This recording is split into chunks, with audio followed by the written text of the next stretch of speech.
The winter wind moved slowly across the frozen fields, whispering along the quiet edges of Europe. It was the kind of cold that seemed to stand still in the air, a cold that softened sound and blurred the line between breath and cloud. Snow fell in slow, unhurried spirals from a pale sky the colour of porcelain, blanketing everything beneath it in absolute stillness. The world seemed wrapped in a quiet sleep. It was December of 1914, and the Great War that had erupted across the continent only months earlier had already reshaped the hopes of millions. Trenches clawed into the earth like long, jagged scars. Barbed wire clung to the frozen mud, and on both sides of a narrow stretch of battlefield, known simply as the Western Front, men shivered in the cold, waiting for orders that might send them forward once more. But for now there was silence. The snow muffled everything. It softened the sharp lines of broken trees, erased footprints, and muted the rumble of distant artillery. Only the occasional call of a raven overhead, or the quiet breath of wind, disturbed the stillness. The land seemed to hold its breath, as if waiting for something unexpected. Among the lines of soldiers, a young man named Thomas Calder, barely 20, crouched near the dim glow of a lantern. He rubbed his hands together near the faint warmth of a candle stub, stuck into a tin ration can, its tiny flame trembling each time the wind brushed across the top of the trench. The smell of damp wool and cold earth was everywhere. He wondered if his mother was baking bread at home, if the bells of St. Bridget's Church would ring on Christmas morning, if the snow had reached his small English town yet. Across the field from him, no more than a few hundred yards away, another soldier crouched within the mirrored trench line. Matthias Köhler, a German musician turned infantryman. In his pocket, Matthias carried a folded scrap of sheet music, edges worn soft from handling, notes faint from too much rubbing. He had once played violin in a candlelit hall in Cologne. Now he sat in frozen mud beneath a sky rimmed in gunmetal blue, clutching his coat tighter around him. Neither young man knew the other. Neither imagined their lives would ever intersect. And yet, in the days ahead, something extraordinary would unfold, something history would nearly forget, buried beneath decades of retellings and rewritten memories. For on that bitter Christmas Eve, the snow was about to stop the world. And for the first time since the war began, across miles of trenches stretching like a seam across the earth, something stirred that was not fear, nor anger, nor orders shouted through the din. It was something smaller, quieter, fragile but powerful. Hope. The kind that flickers gently at first, no louder than the flame of a candle in a draught. The kind that refuses to go out. As darkness settled over the snow-covered battlefield, lanterns dimmed one by one and the sky deepened into a velvet darkness filled with stars. The moon pushed through the thin clouds overhead, casting a silver glow across the quiet land. And a hush settled so deeply over the world that, for a moment, it felt as if time itself had paused. The night held its breath, and somewhere, across the fractured silence, came the sound of a voice, soft, uncertain, trembling like a thread pulled through fabric. A song. One voice at first, then another, carrying across the snow-covered no-man's land like a prayer. The forgotten Christmas had begun. The dawn arrived without colour. A pale, washed-out light stretched slowly across the frozen horizon, revealing the hard edges and quiet shapes of the Western Front. The trenches lay beneath it like deep, uneven scars cut into the land, rimmed with frost and ghostly mist. The snow that had fallen through the night now rested in a powdery layer across everything, turning rifles, helmets, and sandbags into soft white shapes that seemed almost gentle, almost peaceful, if one did not know the truth hidden underneath. Thomas Calder lifted his head from the rough wooden plank he had used as a pillow. His breath hung in front of him, drifting upward in delicate ribbons. Every movement felt stiff, every joint uncooperative, after another night spent pressed against the cold earth. He blinked against the sting of icy air and rubbed his hands together, trying to bring feeling back to his fingers. Around him, the other men of his battalion stirred awake in slow, reluctant motions. There were no words at first, only the quiet rustle of wool coats, the scraping of boots against frozen mud, the crackle of a match striking against a ration tin to coax a tiny flame into life. No one felt the need to speak. In the first light of morning, silence felt appropriate. Necessary, almost. A sergeant moved down the line, his boots crunching softly through the snow. "Up now, lads," he said, his voice steady but not unkind. "Hot tea if you want it. Move slowly, ground slick." Thomas reached for his metal cup, the chill biting into his palm, and stood carefully. The tea was thin and barely warm, but he welcomed it, holding it close to his chest as if afraid the heat might escape. The steam curled upward against his face, offering the smallest sense of comfort. He peered over the top of the trench just high enough to see across the field. No movement, no gunfire, just an open stretch of white, broken only by the jagged lines of barbed wire and the dark silhouette of the German trench beyond. It seemed impossible that only a few days earlier this field had shaken with explosions and echoed with the cries of the wounded. Now it looked untouched, pristine, like something out of another world entirely. Thomas wondered what the men on the other side were doing at that very moment. Were they also drinking their first cup of tea or coffee? Were they also rubbing frozen hands together, thinking of home? He imagined letters tucked into coats, fading ink and smudged fingerprints where they had been read too many times. He imagined the sound of Christmas carol bells in the village where he grew up, and for a brief moment his chest tightened. Not from fear, but from longing. "Thinking of home again, Calder?" came a familiar voice beside him.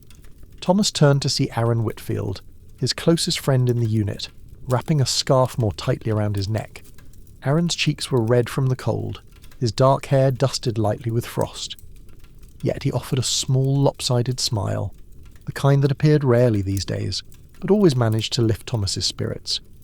"Always," Thomas replied softly. "Feels strange, doesn't it? Quiet like this." Aaron nodded, following Thomas's gaze across the sweeping white plain.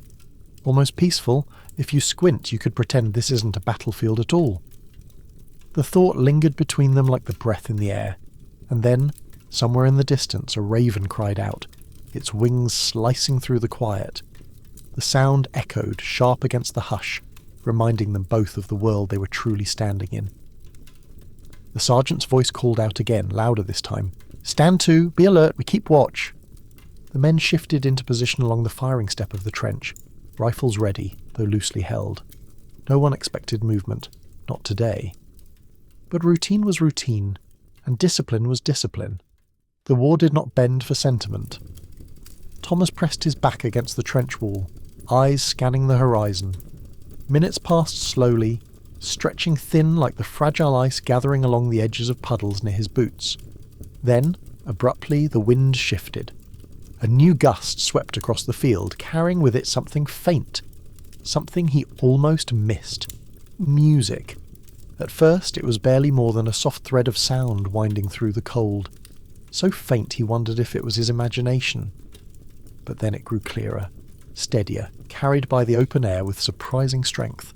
A melody, not a military call, not a drum or trumpet, a song. Thomas's breath caught and he froze, listening. Aaron's eyebrows lifted, his expression puzzled and hopeful all at once.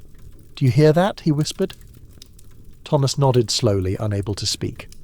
The voices across the field grew stronger, men singing in unison, the tune trembling at first, but unmistakable as it reached them in full, clear tones. "Stille Nacht, Heilige Nacht, Silent Night," sung in German. The men around Thomas exchanged glances, confused, cautious, and deeply moved all at once. No one spoke, no one lifted a rifle. The frost on the world held still, and for a moment the war felt impossibly far away. Thomas closed his eyes briefly, letting the sound wash through him like warmth. The song wrapped itself around the cold morning like a blanket, something human and fragile and extraordinary. The frost that covered the land could not stop it. It could not break it. Something was shifting, something neither side expected, something neither side yet understood, but it had already begun. The song drifted across the frozen expanse like a candle flame moving through darkness, small, flickering, fragile, yet impossible to ignore. The voices were steady now, layered and resonant, rising into the cold morning air with a quiet confidence that felt almost unreal in such a place. "Stille Nacht, Heilige Nacht." The gentle melody carried warmth with it, wrapping itself around the quiet trenches like a wool blanket. Men on the British line slowly lowered their rifles without thinking, leaning forward, listening more closely. Some exchanged bewildered looks, unsure whether to be cautious or grateful, unsure whether this was a dream or something else entirely.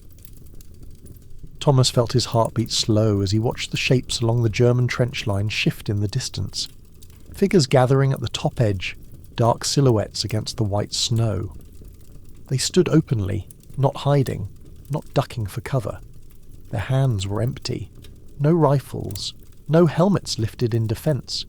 Only voices carried by the wind. Aaron let out a breath he hadn't realised he was holding. "I never thought..." He shook his head, unable to finish the sentence. Neither did Thomas. There were no words large enough for what he was witnessing. A young soldier named Henry Barlow, barely 18, stepped closer to the firing step and whispered, Do we sing back?" His voice held the fragile edge of disbelief. For a long moment no one answered. The question felt too big, too heavy, as if the wrong choice might shatter the delicate thing unfolding before them. Then, somewhere down the trench line, another sound began, tentative, soft, wavering. Silent night. Holy night. The English melody joined the German one, rising slowly to meet it. At first, only one voice, then another, and another. A deep chorus swelling gently across frozen breath, across miles of carved earth, across fear itself. All is calm, all is bright. The two songs met in the air, intertwining like strands of thread woven into a single tapestry. Different languages, same meaning, different uniforms, same longing. A sound too human to belong on a battlefield. Thomas felt tears prick sharply at the corners of his eyes, though he did not understand why. Something inside him, something that had been pushed down for months, rose to the surface. Not hope exactly, not relief, but something quieter, something more fragile.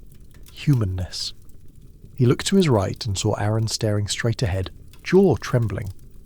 On his left, Sergeant Reed stood motionless, his weathered face softened by an expression Thomas had never seen on him before. It was as if the entire trench had forgotten how to breathe. The song came to a gentle end, lingering in the air even after the last note faded into the snowy silence. The quiet that followed felt different from any silence that had come before. Thicker, deeper, full of possibility. And then, across the field, a new sound rose above the stillness, a voice calling out in accented English, "Merry Christmas!" The words echoed clearly in the crisp air, bright and startling in their simplicity. Men along the British trench stiffened in surprise, craning their necks, trying to see the speaker. A lone figure in a German coat had stepped up onto the snowy ground, his hands lifted high, palms open. No weapon, no threat. A beat of hesitation, a heartbeat stretched thin. Then another voice, British this time, called back, half shouting, half laughing in disbelief. "Merry Christmas to you as well!" Laughter stirred through the trenches, small and disbelieving at first, then growing like embers catching flame. The frost on Thomas's coat seemed suddenly thinner, the cold less sharp. The air felt different. From the German side, another figure climbed up, then two more. They stood openly, smiling cautiously, waving gloved hands across the empty expanse. "Are they mad?" Aaron whispered, stunned. "They'll be shot!" But no bullets came. Instead, another voice called across the field. "We have chocolate! Cigars!" The British soldiers exchanged glances. Some chuckled. Henry Barlow looked like he might collapse from the sheer absurdity of it. And then the most unexpected thing of all happened. Sergeant Reed climbed up, boots crunching firmly through the snow, and raised his voice for everyone to hear. "No rifles," he said quietly. "Hold position. We watch." Thomas could hardly believe what he was seeing. Slowly, carefully, the sergeant removed his gloves, lifted a white handkerchief from his pocket, and tied it onto his bayonet, raising it high above the trench line. A white flag, a symbol even older than the war surrounding them. Across the field, the Germans cheered, clapping hands to shoulders, voices rising in delight. Thomas felt something shift inside his chest, something he hadn't felt in months, something warm enough to melt even the hardest frost. Possibility. Humanity. A world holding its breath before choosing what it might become. The wind settled. The snow drifted. And in the hush that followed, for the first time since the war had begun, The battlefield felt like Christmas. The wind had calmed, settling into a soft hush that carried only the faint rustle of falling snow. It dusted the ground in tiny shimmering flakes, glittering like glass under the pale winter sun. No man's land, usually a place of dread and death, lay stretched between the two trenches like a quiet, untouched field waiting for spring. Thomas stared at the open expanse, his breath shallow, heart pounding against the inside of his ribs. He felt the weight of every second as the silence stretched thin around him.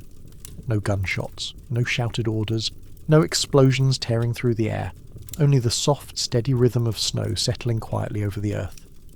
Sergeant Reed stood calmly at the trench edge, the white cloth still raised above his head. His voice, when he spoke, was low and steady. "Easy, lads. We move slowly. No sudden gestures. If anything feels wrong, get down. But this..." He paused, a faint smile touching his weathered face. "This could be something none of us ever forget." From the German side, a figure stepped forward, then another. 5, then 8. Then nearly a dozen men climbed out of their trenches, their movements slow and deliberate, boots crunching softly through the snow, hands visible, weapons left behind. One man led them, taller than the rest, wearing a thick grey coat dusted heavily with frost. His expression carried a cautious hope, his blue eyes bright beneath the brim of his cap. He lifted his right arm in a gesture of greeting. Thomas felt his chest tighten. He glanced at Aaron, whose eyes were wide and uncertain. "Do you think we're really doing this?" Aaron whispered. Thomas nodded, barely trusting his voice. "I think we have to." Without waiting for permission, Henry Barlow, the youngest among them, climbed onto the frozen earth, nearly slipping on the slick ground. His hands shook and he brushed snow from his coat, but he did not retreat. Inch by inch he stepped forward, leaving footprints pressed clearly into the untouched field. A murmur swept through the British line, a mix of disbelief and pride. Thomas swallowed hard, then followed Henry upward, bracing one hand against the wooden support beam as he climbed over the edge. His boots sank slightly into the powdery snow, and the cold bit instantly through the thin leather. Behind him, Aaron climbed out as well, followed by a handful of others, 20 men moving cautiously into the open stretch between them and the enemy. The men on both sides stopped when they were roughly halfway, leaving a respectful space between them. Then one German soldier stepped forward, removing his wool cap, revealing golden brown hair flattened from the helmet he had worn for months. Thomas recognised him, the violin player he had glimpsed once through binoculars, bowing his head over a tiny instrument in rare, quiet moments. Matthias Köhler. Matthias smiled gently and extended his hand. "Frohe Weihnachten," he said quietly. His voice warmed despite the cold. Then, in careful English, he added, "Merry Christmas." Thomas hesitated for the slightest beat, then stepped forward and took his hand. "Merry Christmas," he replied, the words catching slightly in his throat. There was something astonishing in the simplicity of the gesture. A handshake where there should have been hostility. A smile where there should have been fear. Aaron shook hands with a man who introduced himself as Wilhelm. Henry exchanged greetings with a soldier named Emil, who offered him a small bar of chocolate wrapped in paper. Henry stared at it as if it were treasure, his eyes shining. "You're giving this to me?" Emil nodded proudly. "From home. My sister sends every month. She will be happy it brings you joy." Henry laughed, a sound bright and full, startling in its suddenness. It echoed across the snow like a bell. More men crossed the distance, filling the open expanse with cautious warmth. Some offered tins of tobacco. Others passed cigarettes or biscuits or small bottles of schnapps. In return, the British soldiers shared what little they could. Cans of tea, tins of bully beef, rum rations saved from the night before. The air warmed with conversation, gestures, laughter. Men who had been enemies only hours earlier now compared family photos pulled carefully from breast pockets, speaking in broken mixtures of English and German, supplemented by eager hand signals. Matthias pointed to Thomas's coat and raised his eyebrows. "Cold?" he asked with a sympathetic smile. Thomas chuckled softly. "Always." Matthias reached into his satchel and produced a small knitted scarf. Blue wool, frayed slightly at the edges. He pressed it into Thomas's hand. "My mother made," he said. "For luck." Thomas felt his throat tighten. He shook his head. I can't take this." Matthias smiled gently. "You can. Today. We share." Thomas looked down at the scarf, his hands trembling. "Thank you," he whispered, voice cracking. The moment held between them like a fragile glass ornament, beautiful in its vulnerability. Behind them, more soldiers gathered in clusters, talking, laughing, trading small pieces of their lives. The field that had once been a place of terror now looked almost festive. Dark coats against white snow, hands extended instead of weapons raised. Aaron turned to Thomas, voice hushed with disbelief. "Is this real?" Thomas nodded slowly, watching the horizon. "Feels like a dream." A warm gust of wind swept across the field, shifting the snow into glittering swirls. For the first time since the war began, No Man's Land was no longer empty. It was a meeting place, a place of peace, a place of impossible hope. And somewhere deep inside, every man present knew, whatever happened next, whatever orders would come tomorrow, this moment would never be forgotten. The morning unfolded under a soft, pearly sky, the clouds stretching thin like brushed silk across the horizon. The sun lingered low, diffused through the winter haze, giving the snow a faint glow that shimmered beneath every step. The battlefield, scarred, frozen and weary, seemed transformed into a quiet meadow untouched by war. Soldiers gathered in small groups, stamping their feet gently to keep warm, breath rising around them in delicate clouds. Their voices, English, German, Scottish, French, Irish, mingled like threads woven into a single tapestry of sound. Laughter rippled through the cold air, hesitant at first, then growing more confident, like the first thaw after a long winter. Thomas stood shoulder to shoulder with Matthias, exchanging stories and fragments and gestures. Their words were broken by language, but their meaning was shared easily.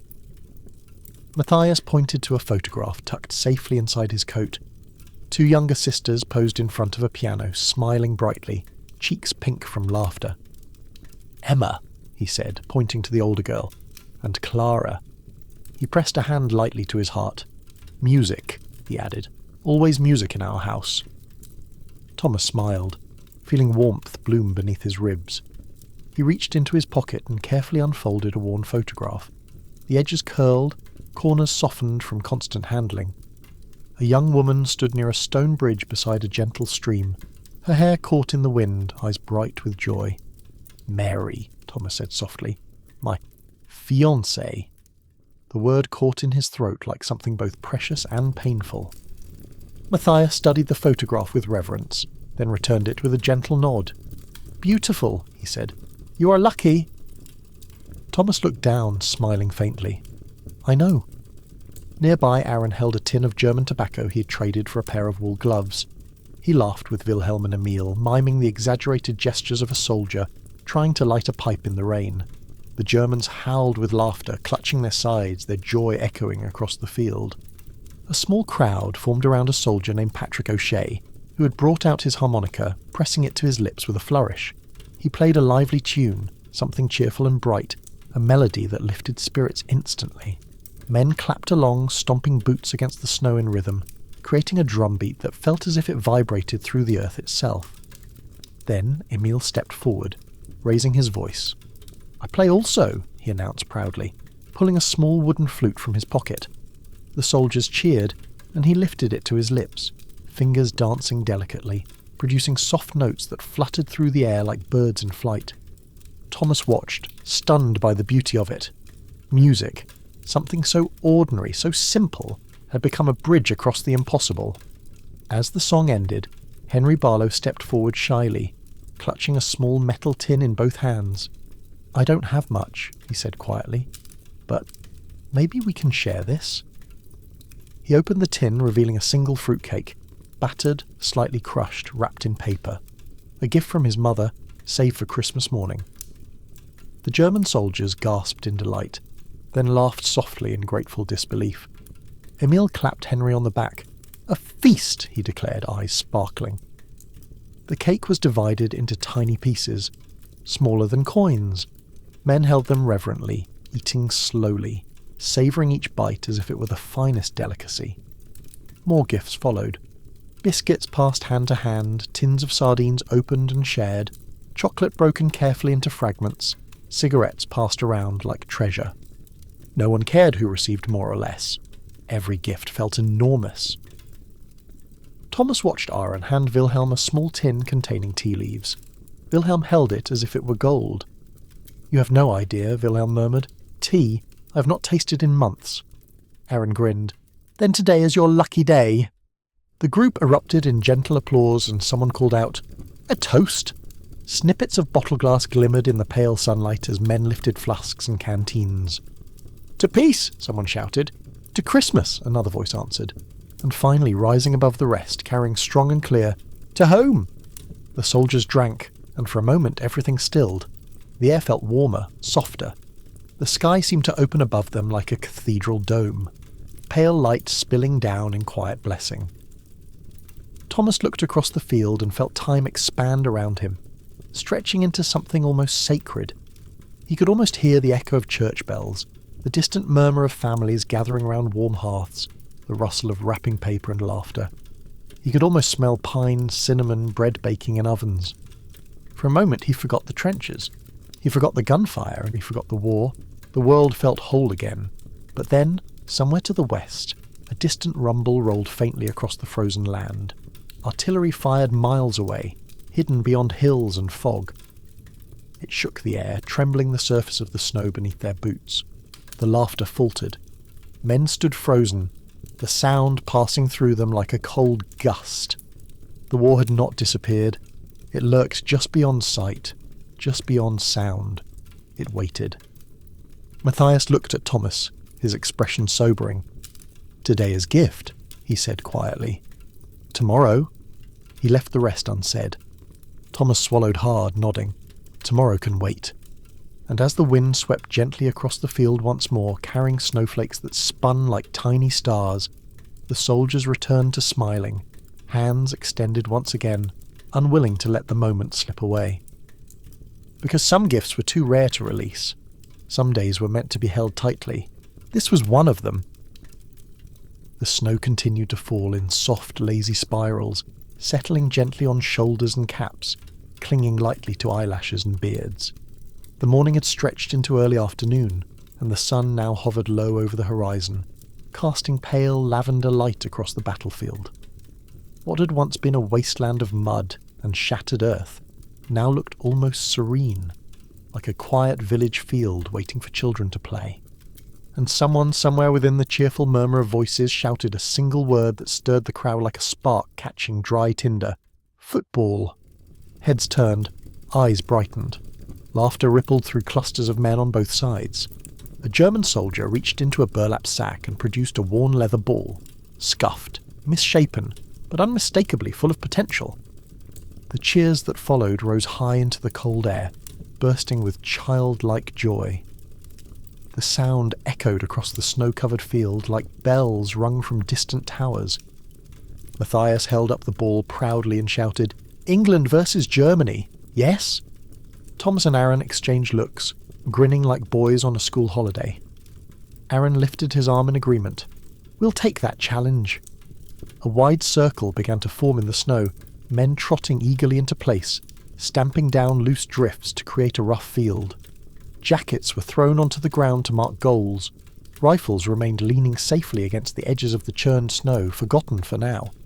Thomas found himself shoulder to shoulder with Matthias once more, both laughing like old friends. Wilhelm clapped Patrick O'Shea on the back, and Emile tossed his cap aside, hair wild in the wind. Henry Barlow wiped his nose on his sleeve and whispered to Aaron, "I haven't played since school. If I fall, tell the world I died a hero." The whistle to start the game came not from a soldier, but from a harmonica, blown dramatically by a Scottish corporal whose beard collected a constellation of snowflakes. The match erupted into motion. Men sprinted across the field, boots slipping on icy patches, arms flailing for balance. Laughter and cheers filled the air, louder than any gunfire had been in weeks. Language barriers disappeared. Orders were shouted in English, German, and a mixture of hand signals that needed no translation.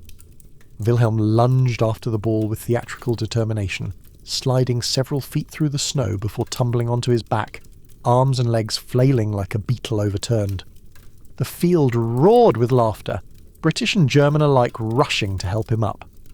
"Penalty!" Wilhelm protested, though his grin gave him away. Aaron dribbled the ball forward, kicking up sprays of powdery snow with each step. Matthias chased after him, breathless and smiling, boots slipping wildly as he tried to intercept.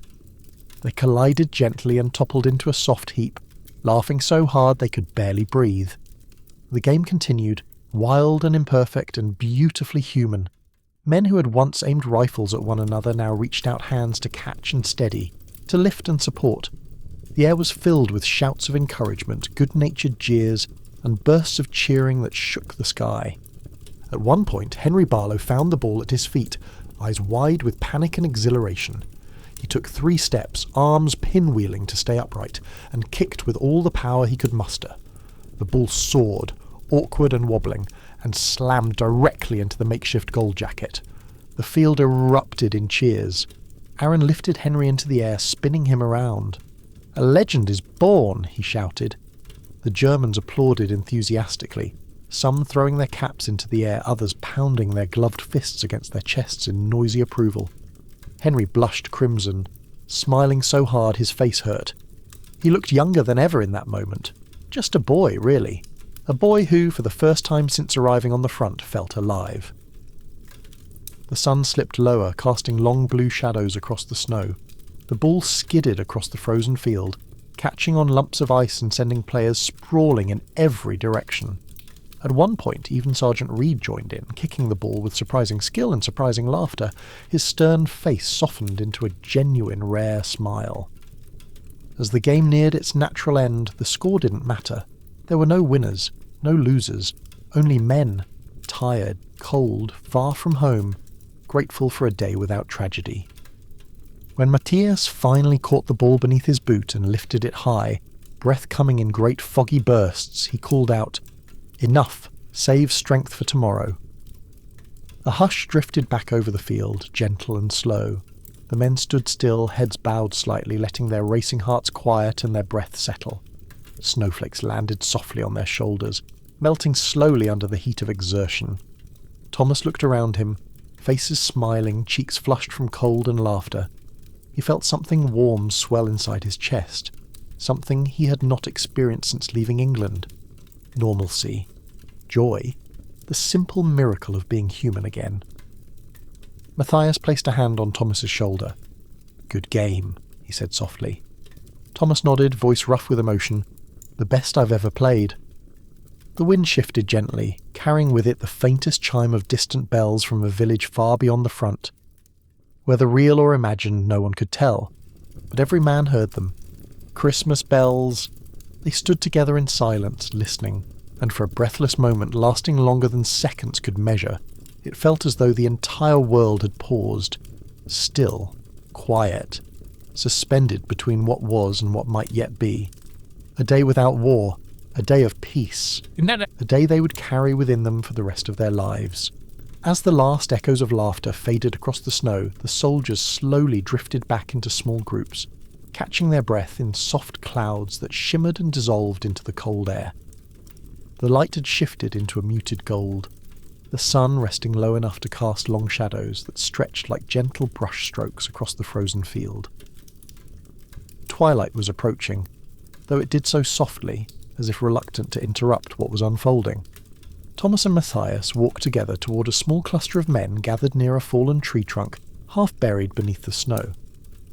The wind had calmed nearly to nothing, and the silence that settled around them felt warm rather than heavy, like a blanket wrapped lightly around their shoulders. Henry Barlow sank down onto the snowy log, breath still uneven with excitement. He held the chocolate wrapper Meal had given him earlier, folding and unfolding it with careful fingers, as if it were a relic of immeasurable value. Thomas sat beside him, his hands cupped around a steaming tin of tea that someone had heated over a small shared flame. The warmth seeped slowly through his fingers, easing the ache that had become a permanent fixture of life on the front. Matthias lowered himself onto the snow across from them, pulling something carefully from his coat pocket, a bundle of folded paper tied with string. He loosened the knot with gentle fingers, revealing several letters written in neat ink, edges bent from constant reading. Thomas watched him, recognising the tenderness of the gesture immediately. He reached into his own pocket, drawing out a small stack of letters bound with twine, their corners worn and edges softened. The sight felt strangely comforting. Two men who had been trained to see one another as enemies now sitting together with the most fragile pieces of their lives laid openly between them. Matthias lifted the top letter, pressing a thumb gently to the paper. "From my mother," he said quietly. "She writes every week. Always tells me to keep my hands warm. She sends stories, ordinary things, life at home." Thomas nodded. "Mine too. She writes about the bakery in our town, about the river freezing over. She still sends news from church." He paused, voice softening. "My father passed when I was young. It's just her and my sister now." Matthias lowered his gaze reverently. "I am sorry." Thomas smiled faintly. "Thank you." Nearby, Wilhelm and Aaron exchanged letters as well, each reading haltingly, sounding out unfamiliar words, helping one another understand. In another circle, soldiers passed around photographs, wives smiling shyly, children bundled in thick coats, dogs with tails frozen mid-wag. Someone held a picture of a newborn baby no more than a month old, and a collective murmur of warmth swept through the group. Matthias unfolded another letter, written in a different hand, delicate, looping, decorated with tiny pressed flowers. "My youngest sister, Clara," he said with pride. "She writes music, sends pieces for me to read. Though I have no violin here, I keep them anyway." He traced the edge of the page with a fingertip. "She believes music keeps the world alive." Thomas felt something tighten gently in his chest. She may be right. Snowflakes drifted down again, dancing lightly through the air in slow spirals. The flames of the small fire flickered, sparks rising into the gathering dusk. Thomas untied his letters, lifting the one on top. The paper smelled faintly of lavender. Mary always tucked dried sprigs into her envelopes. The sight of her handwriting softened him instantly. She wrote of home, of walking the lane past the winter hedges dusted with frost, of counting the days until he came back. She wrote of hope, always hope. He read slowly, letting each word sink into him like sunlight. When he finished, he pressed the letter to his chest, eyes closed, breath trembling lightly. Matthias spoke softly. "She loves you very much." Thomas nodded. "I love her too." His voice broke and he cleared his throat gently. The silence that followed was comfortable, full, not empty, the kind that grew between friends rather than strangers. After a moment, Matthias asked quietly, "Do you think this war will end soon?" Thomas hesitated, looking out across the field where the snow lay untouched except for the trampled circle where their football game had been played. He wanted desperately to say yes. He wanted certainty, reassurance, a promise he could carry back home like a gift. "I don't know," he answered honestly, "but today makes me believe it has to." Matthias nodded slowly. "Today feels like something from another world." He looked up, his eyes reflective, catching the fading light. "I wish we could stay in it." "We can," Thomas said, "for as long as it lasts." More soldiers gathered around them, British, German, Scottish, Irish, sitting shoulder to shoulder on the snow, letters open in their hands. Someone began softly reading aloud from a note written by a child, whose uneven handwriting stumbled across the page. "Dear Papa, Mama says you will come home when the snow melts. I hope the snow stays forever so you don't have to fight anymore." The words fluttered through the air, fragile and piercing. Some men bowed their heads, others wiped at their eyes quietly. The world felt suddenly small, tiny enough to hold in a single palm. As dusk deepened, the fire crackled low, flames turning from bright yellow to soft orange. The sky above was shifting to violet, the first stars beginning to appear, cold pinpricks of light scattered across the heavens like grains of salt spilled on dark cloth.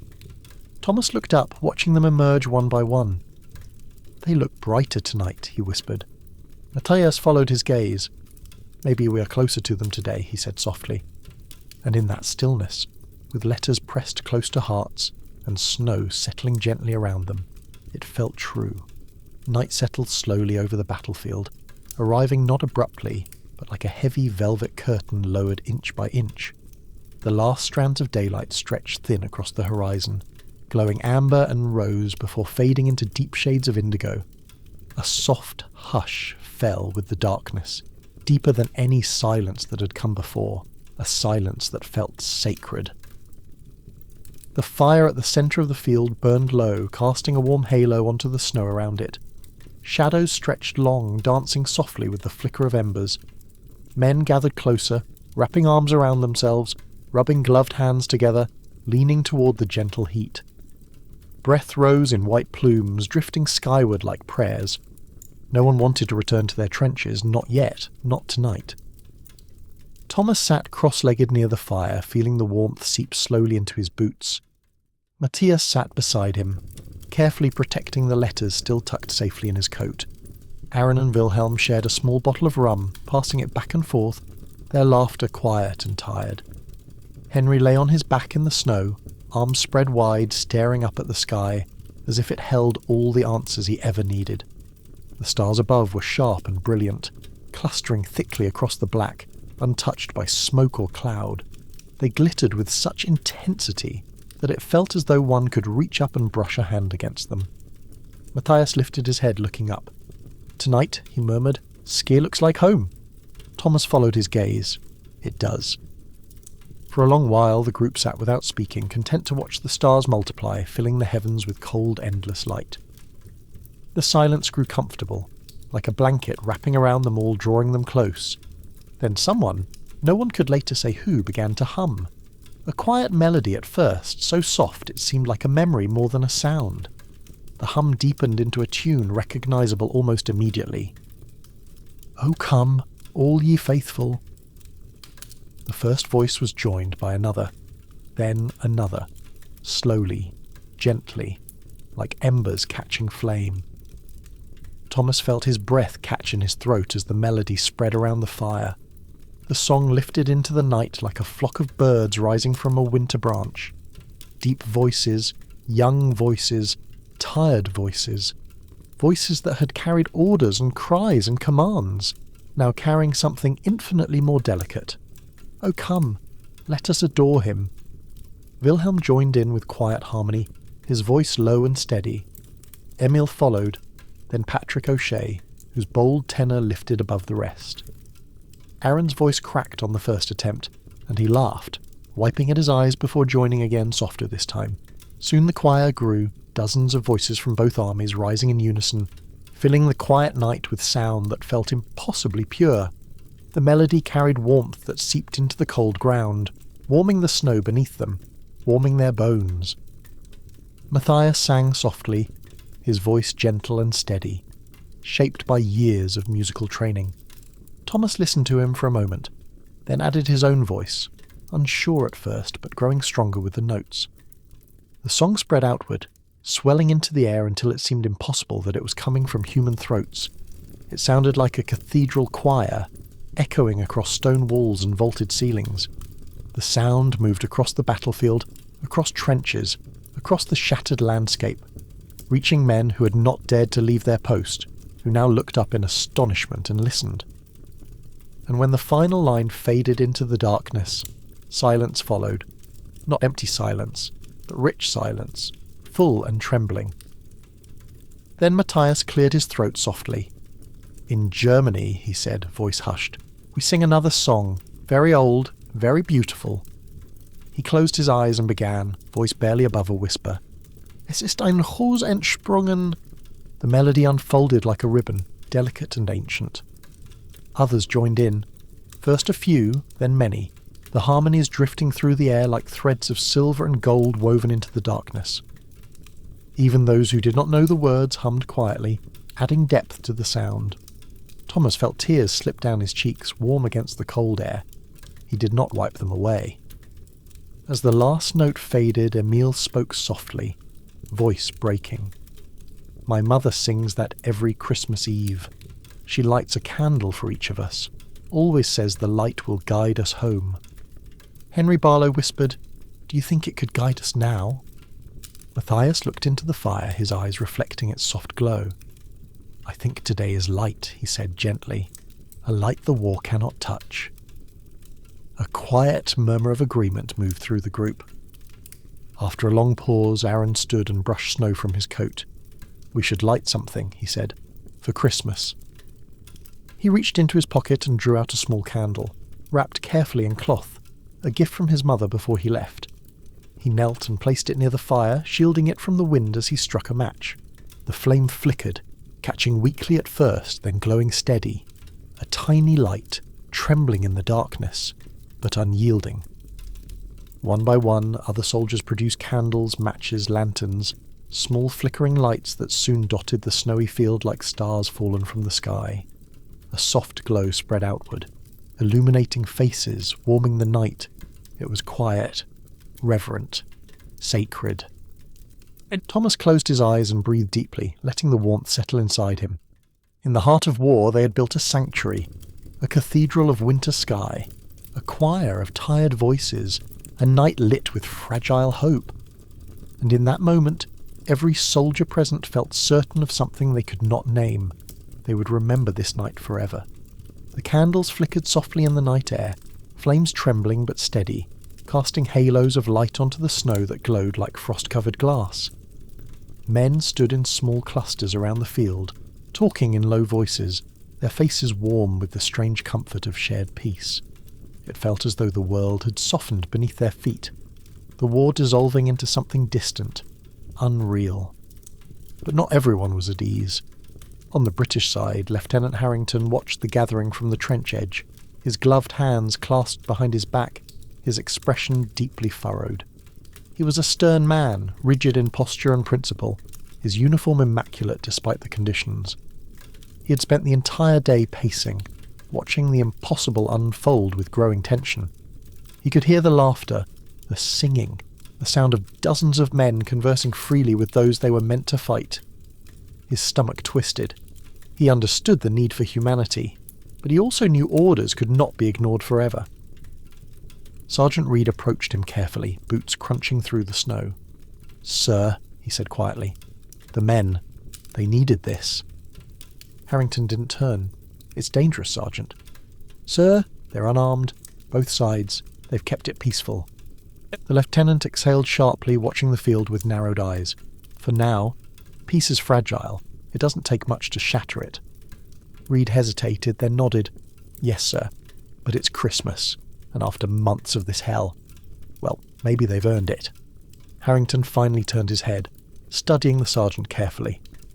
Reed's eyes were tired, deeper and older than they had been a few months earlier, lined with the weight of more death than any man should ever know. His voice carried sincerity, not rebellion. Across the no-man's land on the German side, Captain Ernst Weber stood with a similarly troubled expression. He watched the mingling soldiers with a heavy heart. He understood his men, understood their longing, their exhaustion, the need for some scrap of humanity in the midst of chaos. Yet his mind gnawed at the edges of duty, of orders written in strict, unyielding ink. His second-in-command, Lieutenant Franz Breuer, stepped up beside him. "They look happy," Breuer said softly, "almost like boys again." Weber nodded slowly. "Yes, and that terrifies me." Breuer looked over in confusion. "Terrifies you?" "We are teaching them to forget," Weber murmured, "to forget their fear, their discipline. What happens when the commanders order an attack? What happens when these men must face each other again as enemies?" Breuer swallowed hard. "I do not know." Neither did Weber. The two officers stood in tense silence, watching their soldiers shake hands and trade stories beneath a sky full of stars. The contradiction carved itself deeply into their hearts. Duty pulling one way, compassion pulling the other. Back in the field, Thomas and Matthias remained near the small fire, sharing stories of childhood winters, sledding down hills, snowball fights that ended in laughter, the way frost painted windows with delicate icy lace. Aaron sat nearby, leaning back on his hands, watching Lieutenant Harrington with a faint frown. "He's worried," Aaron said quietly. "Can't say I blame him." Thomas nodded, glancing across to the German line where Captain Weber watched just as intently. "They all are. This wasn't in anyone's orders." Matthias looked thoughtfully at the officers. "War has rules," he said, voice low. "Rules written by men far from here. Safe, warm, with walls around them, but rules cannot always survive winter. Thomas considered that. Winter is mercy, then? Matthias smiled faintly. Maybe winter remembers we are human. The snow began to fall again, light flakes drifting like feathers from a shaken pillow. The field, already blanketed in white, became softer still, as if the world were trying to preserve this moment, freezing it in time. The officers watched, torn between two futures, one where this night lingered, and one where sunrise shattered it. Lieutenant Harrington finally spoke, voice taut. "Sergeant, the generals will hear of this. They may not approve. Reports will demand explanation." Reed nodded. "We'll take whatever comes, but, sir, at least let them have the night." And Harrington closed his eyes briefly, his shoulders lowering by a fraction. When he opened them, his voice softened just enough to reveal the struggle beneath. "Very well, tonight only, but at dawn, we return to our posts." Reed bowed his head in gratitude. "Thank you, sir." Across the way, Captain Weber gave a similar instruction, though his voice carried a weight so heavy it seemed to bend the air around him. "One night, nothing more, at sunrise, we return to orders." Word spread quietly among the soldiers on both sides. Heads bowed, eyes lowered, hearts tightened. A single night, a borrowed moment. Snow dusted their shoulders as they absorbed the news. The fire crackled softly, embers rising like tiny stars carried upward by breath and warmth. Thomas looked at Matthias, and Matthias looked back. No words were needed. They both felt the same truth settling into their bones. Tomorrow would break something that tonight had mended. But tonight still lived, and they would not waste a second. Thomas rested a hand on Matthias's shoulder. "Let's make it last." Matthias nodded. "Yes, every moment." And as the snow continued falling, gentle as a lullaby, voices drifted once more into song. Soft at first, then steady, then filling the night sky. War paused. Time softened. Hope held. The night grew deeper, the sky overhead now a vast black canvas scattered with thousands of sharp, glittering stars. The moon rose high, pale and luminous, casting silver light across the snow-covered battlefield. It glowed like frost on glass, turning every surface into something dreamlike and fragile. The fire in the centre of the field crackled softly, the warmth dimming into a gentle ember glow. Around it, the soldiers' candles flickered like tiny constellations fallen to earth, each flame a quiet testament to something unseen but deeply felt. Hope, memory, humanity. The wind had stilled entirely. There was no movement in the air, no sound beyond soft conversation, and the distant rustle of coats shifting gently against wool.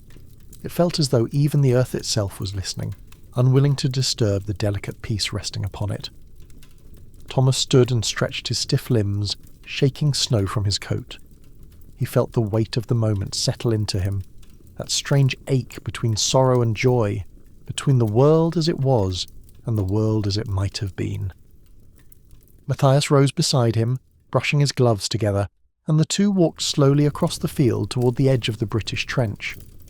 Behind them, men of both sides continued speaking quietly beside the fire.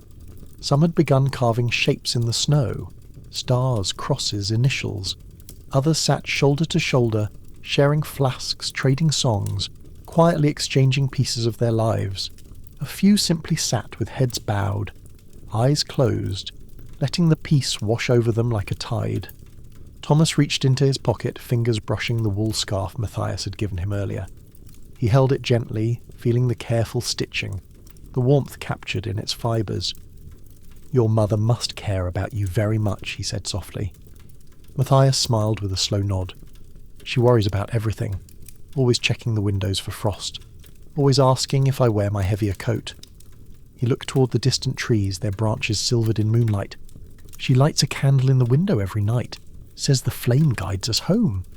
Thomas's voice caught slightly. "Mary does the same, every evening." He inhaled deeply, the cold air burning his lungs. "Sometimes I imagine I can see the light from here." Matthias's expression softened, and for a moment both men stood quietly without speaking. Then a small voice called out from behind them. "Thomas, look!" Henry Barlow stood at the trench edge, pointing toward the German line. Along the top of their trench, dozens of candles now flickered in a long glowing row, each flame shielded by an upturned glass jar or tin. The light stretched out like a luminous ribbon, swaying slightly in the breeze of movement, turning the ridge into a glowing altar. The British soldiers watched in awed silence, and then, without a word, men climbed quietly into their trench and began placing candles of their own along the top edge, setting jar after jar onto the snow. Soon, a matching line of light shone across the field, two parallel rivers of fire reflecting upon the white surface between them. From above, it might have looked like a single line, one continuous band of light, as if the war had never carved a divide at all. Matthias stepped closer to Thomas, his voice hushed, like stars fallen to earth. Thomas nodded, or like the sky trying to teach us something. The men gathered along the top of the trenches, standing shoulder to shoulder. Some removed their caps, some bowed their heads, some folded their hands. A reverent quiet washed over them, so still that the sound of snow landing upon wool seemed loud. Then Sergeant Reed lifted his voice, not with command, but with respect.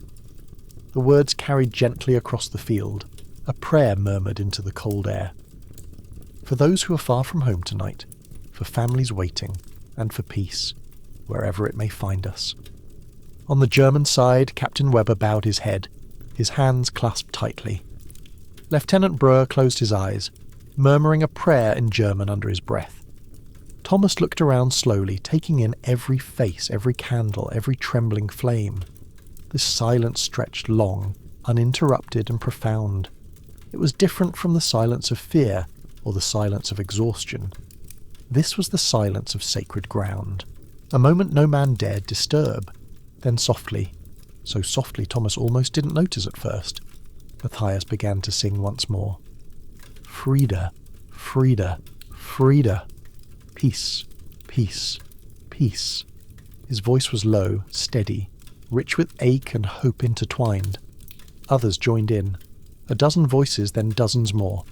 The melody wove through the air like thread through fabric, binding the space between the trenches with something stronger than any wire or wool. Thomas felt his throat tighten. His voice trembled, but he added it anyway, singing softly along with Aaron and Henry and countless others. The candles glowed brighter with each note. Their flames leaned toward one another, tilting gently as if drawn together by the song. When the melody faded, no one moved for a long time. The silence that followed was thicker than the cold, deeper than the snow.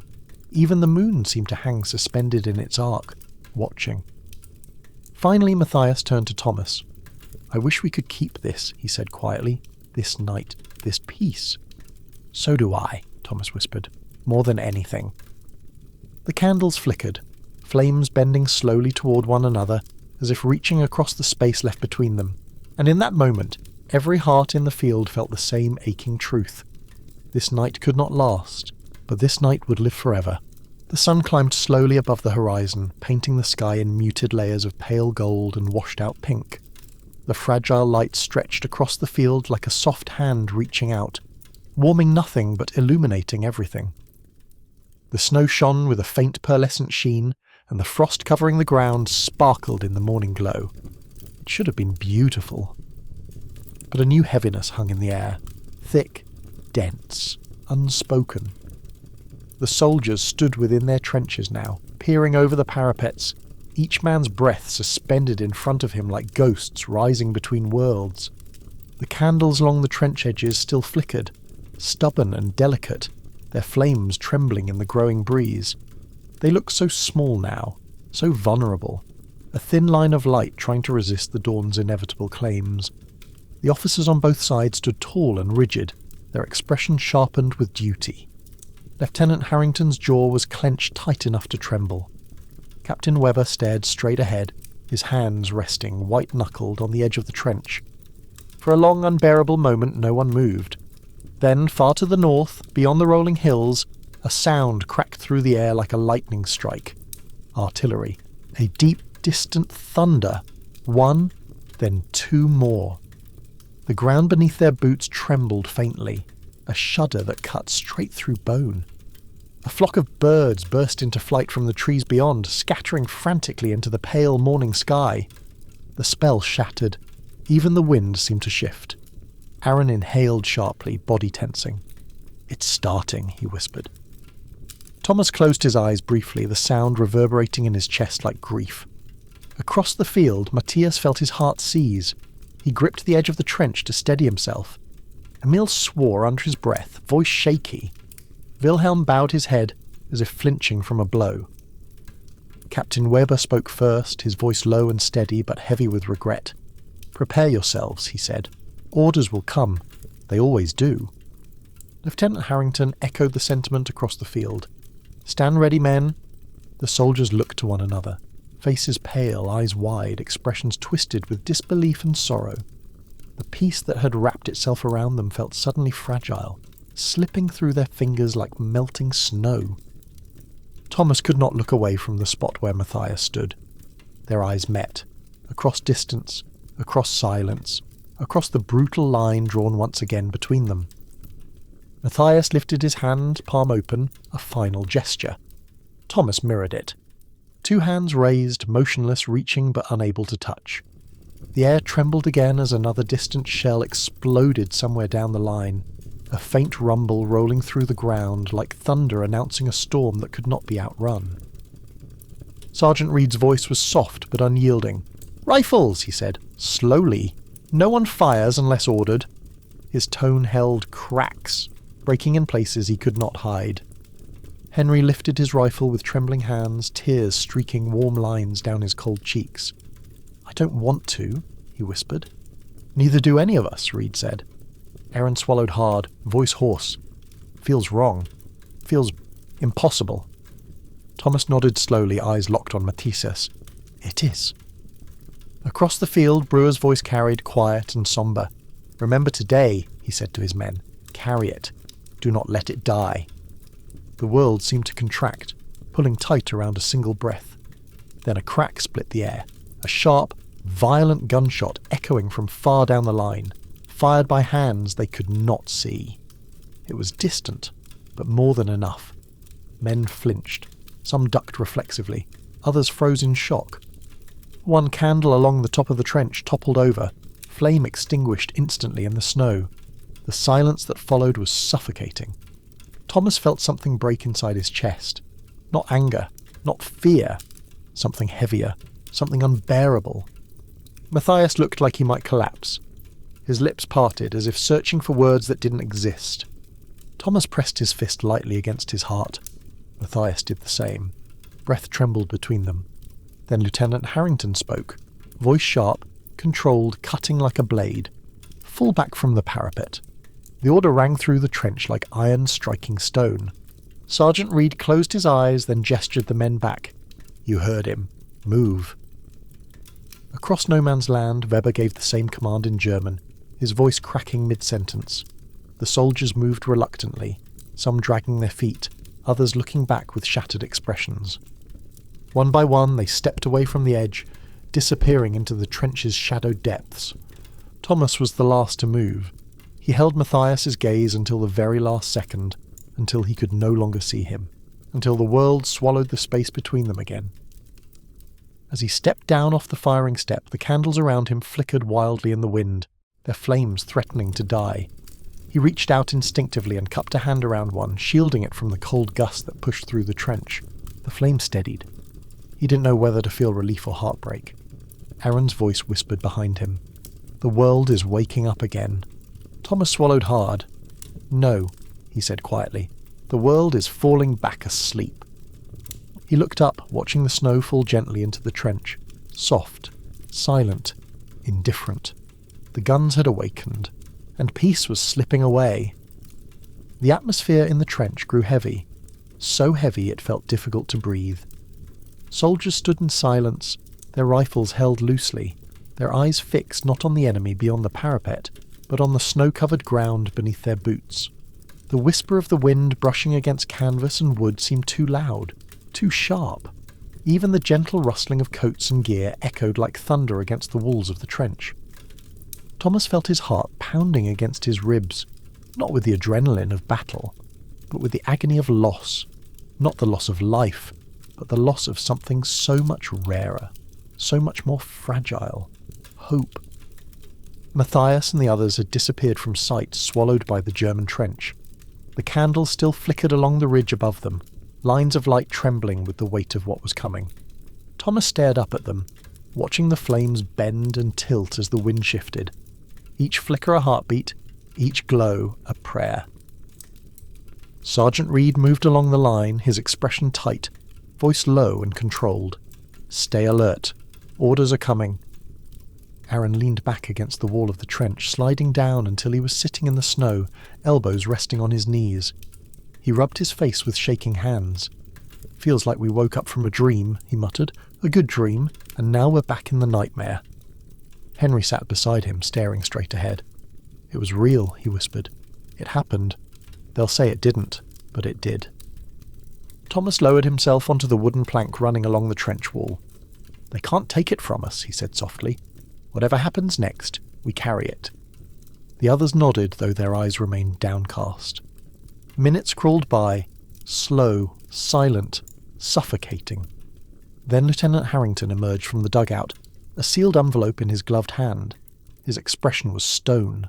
He gathered the men with a sharp call, though his voice held something frayed beneath the authority. "Attention!" The soldiers stood, boots crunching in the snow, back straightening though shoulders sagged beneath invisible weight. Harrington unfolded the letter with stiff fingers. He read aloud, his voice carrying through the trench like cold steel. "From High Command. Effective immediately, all forms of fraternization with the enemy are strictly forbidden. Any communication, exchange, or interaction beyond engagement in military action is deemed an act of treason and will be punished accordingly. Hostilities are to resume without delay." The words hung in the air like smoke, acrid, suffocating, poisonous.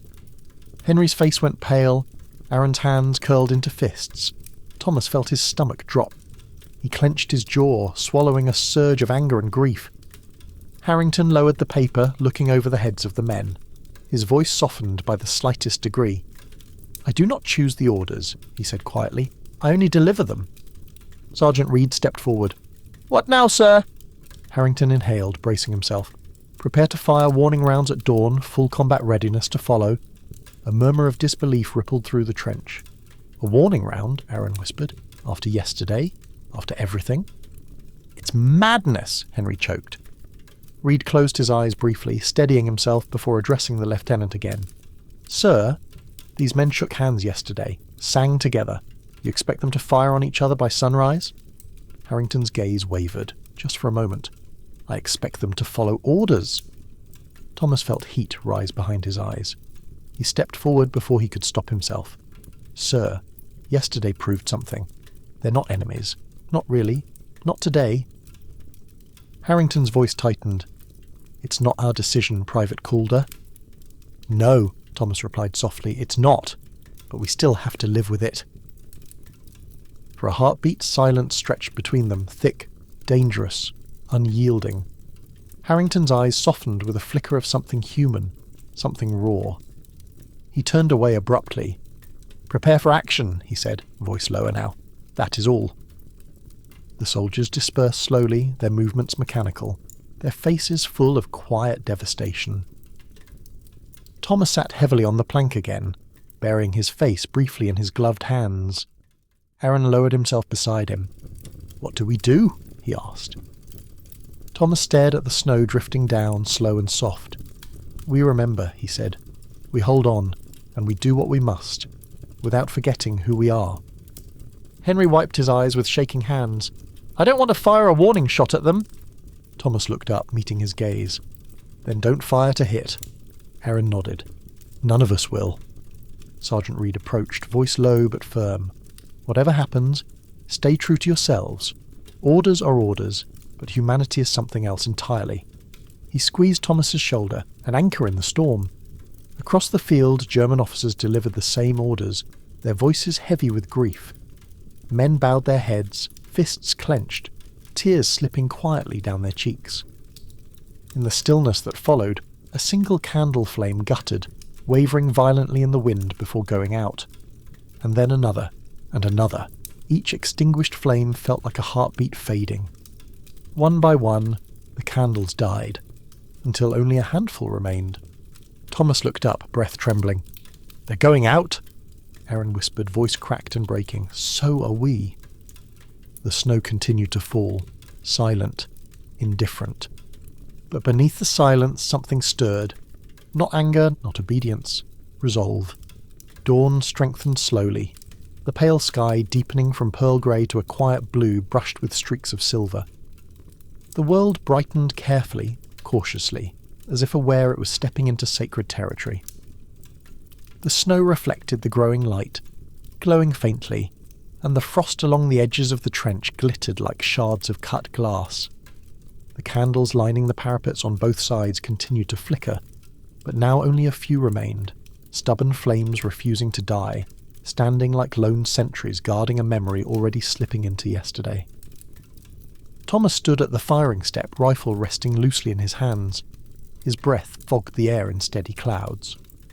Aaron and Henry stood beside him, the weight of the weapon heavy in their arms, heavier still in their hearts. Sergeant Reed walked slowly down the line, adjusting gloves, checking positions, though every movement looked strained, heavy with reluctance. Lieutenant Harrington stood at the centre of the trench, expression solemn, back rigid, orders burning in his mind like acid.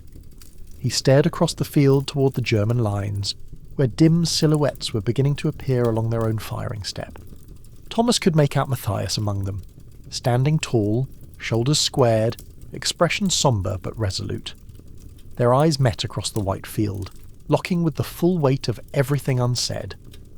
Thomas raised his hand slightly, a small gesture barely noticeable. Matthias lifted his chin in the shadow of a nod. A silent vow passed between them.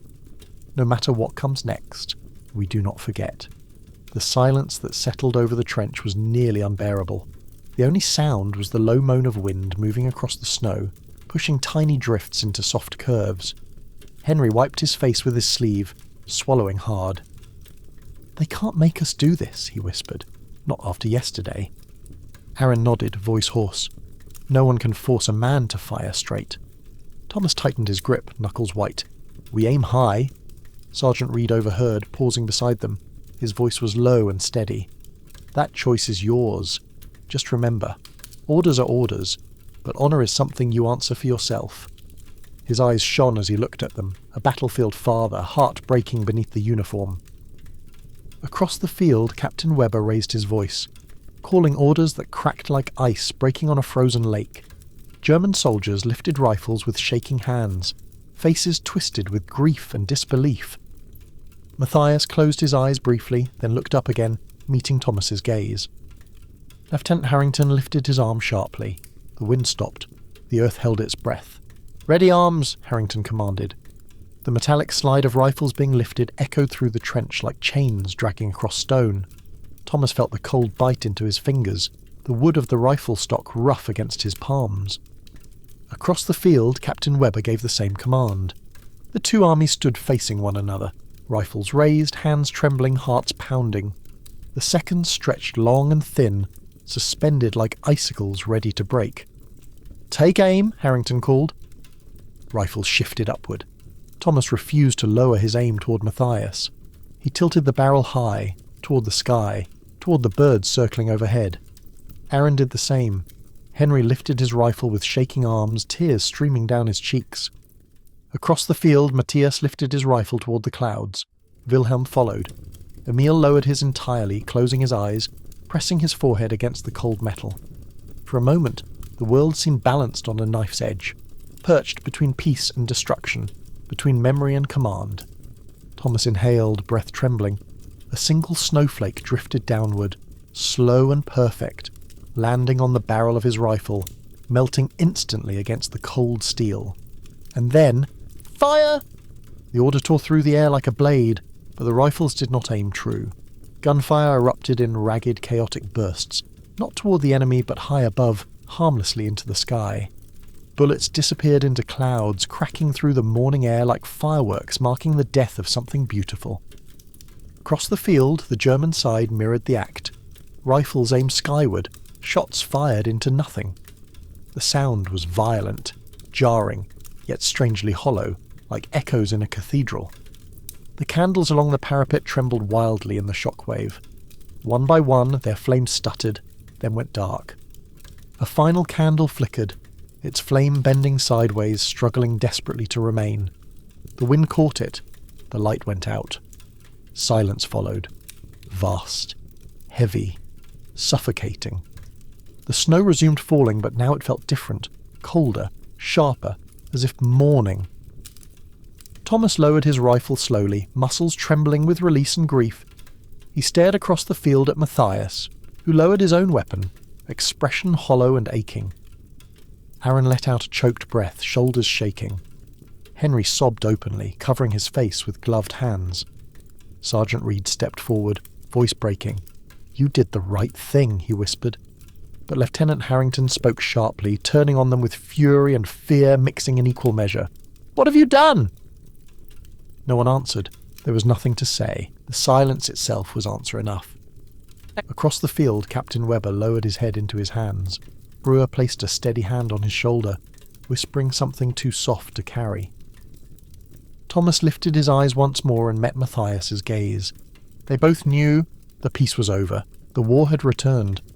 But what they shared would never die. Some lights go out in the wind, others burn inside the heart forever. The echo of the rifles faded slowly, dissolving into the vast stillness that followed. No cries, no commands, no cheers, only silence, raw and unsettling, stretching across the battlefield like a shroud.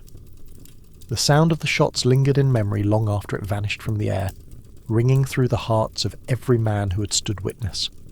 The snow continued to fall, soft, steady, unhurried. It drifted downward in delicate spirals, covering footprints, softening the churned earth, erasing the marks of boots that had crossed the field only hours earlier. It blanketed the deserted no-man's land like a quiet hand smoothing the creases from a rumpled sheet. Thomas stood motionless, staring across the field where Matthias had disappeared once more into the German trench. The ache in his chest felt heavy enough to crack ribs. The cold stung his face, but he barely noticed. The world felt muted, like sound had been turned down until only breath and heartbeat remained. Aaron stood beside him, arms crossed tightly, shoulders hunched against the cold. His eyes were distant, glassy. "Feels wrong to breathe," he whispered, "like breathing disrespects something sacred." Henry stood with his rifle limp at his side, tears still streaking his cheeks. He lifted his face to the falling snow, letting the flakes melt against his skin. "Do you think they'll tell people about today?" he asked quietly. Thomas swallowed hard, his voice low and rough. "Maybe not in reports," he said, "but we will. Every man will carry it, and someday someone will listen." Sergeant Reed stepped toward them, his boots crunching gently through the snow. His expression was carved from exhaustion, etched with pride and sorrow. "You did well," he murmured. "Better than any order could have asked of you." Aaron looked at him, eyes shining. "But what now?" Reed exhaled, slow, heavy. "Now we wait, and we hold on to what we know is right." Thomas looked up at the sky. The snow fell thicker now, filling the air with white. It moved like ash from a fire long burned out, like memory. Across the field, shadows shifted along the German parapet. For one brief moment, Thomas saw Matthias again. He stood still, looking back, his expression solemn and unguarded. He lifted one hand, not high, not dramatic, but enough. Thomas lifted his hand in return. Then Matthias stepped away and was gone. The snow closed the distance like a curtain. Henry whispered, "Think we'll ever see them again?" Thomas's voice was quiet. No, not like this." Aaron looked down at the rifle in his hands. "Hard to believe we almost forgot what these are for." Reed nodded slowly, his voice weighted with grief. "That's what yesterday did. It reminded us what we could be, what we should be. War is loud, but peace." He paused, choosing the word carefully. Peace is louder when it's taken away. The wind picked up slightly, carrying the faint creak of wood and wire. The candles along the parapet were gone now, melted into puddles, their wax hardening in twisted shapes like frozen tears. Thomas reached out and touched the edge of one of the glass jars that had held a candle. It was cracked, split clean down the middle, a perfect physical echo of how he felt inside. He closed his eyes and pictured the field as it had been, full of laughter, music, arms linked, hands clasped, voices singing into the night sky. He pictured the football skidding across the snow, the cheers rising, the joy bursting like warm light. A single 24 hours where the world changed, where the war paused, where men remembered they were human. He let the memory settle into him, deep, bright, untouchable. Because the snow remembers, not in words, not in books, but in the soil it falls upon, in the earth that absorbs every footprint, every tear, every drop of blood and hope mixed together. Snow buries everything, but it also preserves everything. Aaron sat down on an overturned crate, hands clasped between his knees. The strangest part, he said quietly, is that nothing changed, and everything changed. Henry nodded. Feels like the world shifted just a little, like something cracked open. Thomas turned toward them, voice gentle. Because it did. Maybe not enough to stop the war, but enough to remind us what peace looks like. Enough to haunt anyone who tries to forget. Reed placed a hand on Thomas's shoulder, squeezing once. You're right. They'll try to bury this. Lock it in silence. Pretend it never happened. But silence can't hold truth forever. A gust of wind swept through the trench, scattering snow into swirling spirals that glittered like cold sparks. The world seemed to inhale, slow and deep, like lungs filling in preparation for something inevitable. Thomas watched the snow drift into the empty field once more. This place will look untouched soon, he murmured. Like nothing ever happened here. Reed shook his head. Snow hides things. It doesn't erase them. The three men fell quiet again, listening to the wind carry the soft hiss of falling flakes. The battlefield slept, the world held still, and the snow remembered. The hours following the failed return to battle passed in slow, heavy silence. No new orders came, no attacks were launched. The artillery in the distance quieted again, fading into a low rumble like distant thunder moving away across a frozen valley. The sky remained pale and overcast, the light muted and soft, casting no strong shadows, just a quiet, even stillness that blanketed everything. The men stayed in their trenches, rifles resting at their sides rather than in their hands. They spoke little, but when they did, their voices were hushed, reverent, shaped by something deeper than fear or confusion. Something like mourning, not for death, for something far rarer. For the loss of a moment when the world had felt whole. Thomas sat with Aaron and Henry near the end of the trench, wrapped in his coat, hands tucked under his arms for warmth. His mind was far away, not in England, not in memories of home, but in the snow-covered space between the trenches where only yesterday laughter had rung like bells and music had filled the air. It doesn't feel real now, Henry said softly. He traced the toe of his boot through the snow, drawing a line that the wind quickly softened. Like maybe we dreamed it, and we'll wake up any second. Aaron shook his head. Dreams don't hurt this much, he murmured. This is real. Too real. Thomas nodded slowly. Dreams fade. But what happened yesterday, that's carved into us, it's not going anywhere. Henry looked up, his eyes rimmed red but steady. Do you think we made a difference? Thomas considered the question carefully. The wind brushed against his cheek, carrying the faint scent of snow and wood smoke. Yes, he said at last, voice quiet but certain. Even if it's tiny, even if no one talks about it. Yesterday proved something. Aaron leaned forward. Proved what? That men can choose, Thomas said, even when everything around them says they can't. Henry exhaled a long, trembling breath. Feels like we were ourselves again. Not uniforms, not sides, just men. Thomas gave a small, sad smile. And that's what they're afraid of. Aaron looked at him. Who? Anyone who needs the war to keep going, Thomas said. Anyone who profits from us forgetting we're the same. The three fell quiet again. A long, slow moment passed, unbroken, unhurried. Then the faint sound of movement stirred down the trench. Sergeant Reed approached, his boots softly crunching through the snow. His expression was tired but warm, and he crouched beside the three young men, lowering his voice. I spoke with Harrington, he said. No official punishment. They won't court-martial anyone. We weren't the only ones. Reports are coming in from all over the line. It happened everywhere. He paused, letting that sink in. Yesterday wasn't isolated. It was thousands of men choosing peace. Erin blinked slowly. Then why do I feel like it still changed nothing? Reed's voice softened, almost a whisper. Because we wanted it to change everything. Thomas stared ahead, eyes fixed on the field. Maybe it did, just not the way we wanted. Reed placed a hand on Thomas's shoulder. Remember this, boys. Wars end. They always do. But moments like yesterday, they outlive the guns. His words settled deeply, like stones dropped into a still pond. Henry looked up. Do you think Matthias will be all right? Thomas felt something twist painfully at the name. He nodded slowly.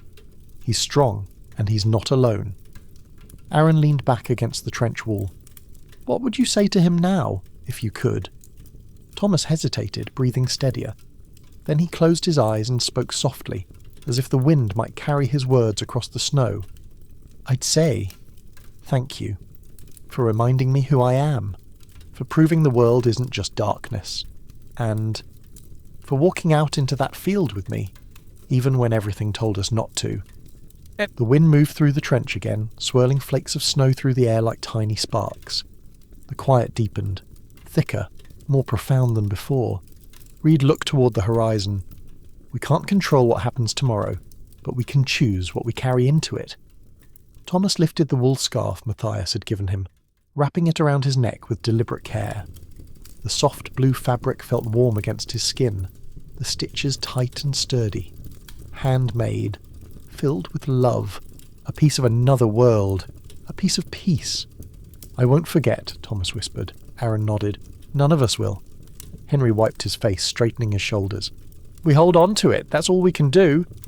And maybe one day, Reed said, someone will tell the story, and they'll know that on one Christmas, for one night, the world remembered how to be human. Thomas looked out over the field again, quiet, white, untouched. A place where time itself had paused, where souls had seen one another clearly, where the snow would remember far longer than any official record. And he made a promise, not aloud, not written, but etched deep in the marrow of his bones. This will not be forgotten, no matter what happens, no matter how long the war lasts, no matter who tries to silence it. The silence around them seemed to agree, holding the promise gently, guarding it like flame cupped between two hands, shielding it from the wind. The snow fell softly, and the world waited. Years passed. The war thundered on, swallowing seasons without mercy. Spring came and went. Summer scorched the trenches. Autumn blew in with rain that drowned the roads and soaked the bones. Winter returned again and again, each colder than the last. Men were lost. Boys grew old before their time. Letters arrived in black-rimmed envelopes. Names were carved into stone. Far too many names. And the world changed, shifting in ways no one could have imagined on that quiet Christmas morning when snow lay untouched across the field. Thomas survived the war. He returned home in the spring of 1919, stepping onto familiar soil with boots that felt too heavy and shoulders burdened by ghosts he carried silently. His mother wept into his coat, breathing him in like breath restored after too much drowning. Mary held him tightly beneath the ancient ash tree by the river, her fingers trembling against his spine, as if afraid he might dissolve into mist. But even as joy bloomed around him, penetrating the scars that war had carved into his heart, one ache remained, quiet and persistent, a memory that refused to settle. Sometimes on winter nights he would step outside and stand beneath the sky, breath curling in white ribbons, watching snow drift down in slow spirals. He would close his eyes and listen. And for a moment, just a heartbeat, he could still hear singing. The laughter across the field, the harmonica, the flute, the voices lifted into the night sky like lanterns set free. He wondered where Matthias was, whether he had survived, whether he had returned to Cologne and played his violin again, whether he still carried letters in his coat pocket, whether he remembered the scarf he'd given away, for luck. Thomas never received an answer. There were rumours, whispered among veterans who found one another years later in quiet pubs and station platforms. Rumours that some had seen soldiers from the other side returning to the no man's land after armistice, searching for footprints buried in snow. Rumours that a German violinist had been seen playing outside a ruined church in the final winter of the war, bow trembling in his hand. No one knew whether they were true, but Thomas carried an image in his heart that he believed more fiercely than anything spoken aloud. Matthias standing beneath a star-filled sky, violin tucked beneath his chin, playing a melody that reached across silence and distance, reaching toward him. The years continued to turn. Thomas and Mary married in the summer. They built a small house with a garden planted full of lavender, her favourite scent. They raised 2 children, then grandchildren. Thomas worked quietly in a bakery by the river, the smell of warm bread replacing the sour tang of trench smoke. Life softened around him, simple, steady, ordinary. But every Christmas Eve, without fail, he would walk out into the snow alone, carrying a small lantern. He would step into the quiet field at the edge of town, where the wind moved gently through frost-tipped grass, and the world felt still. There, he would light a candle inside the lantern, shielding the fragile flame with his hand, the way he once shielded a candle in a trench halfway across the world. And he would whisper into the night, "I remember."